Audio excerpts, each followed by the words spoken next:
Absolutely not. There's no arrangement with any business so that they can thrive. There is no, now I don't know exactly but there is nothing that precludes an officer from writing a summons. You asked for a couple of numbers. I'll just give you a few numbers. We always measure things in terms of the 28-day period. Parking summonses over the last 28 days, 1,396 versus 1,353 last year. It's an increase of 3% this year over what we wrote last year. So we're writing more parking summonses than we wrote last year. Moving violations, 587 in this 28-day period versus 521, an increase of 12.7%. So we're writing more moving violations than we wrote last year.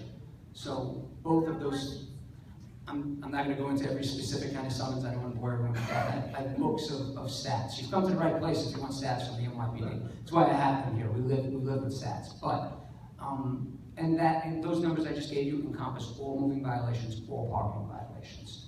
Officers can write violations for every violation that they see. They can write a summons. Now, as to why a condition still persists, there are people who get summonses and pop up the next day. Using vending, for example. We lock up vendors all the time. We write them summonses all the time. It does not stop them from coming out. The way to truly eradicate a problem would be to put a tremendous amount of resources into it, but I do determine what is going to get the majority of our resources. It starts with violent crime. It moves to dangerous moving violations such as DV and things like that, driving while intoxicated. A car wash operating at curbside, while it's not the best thing for the neighborhood, it is not the #1 priority. So sometimes writing them a summons is what we do, and if they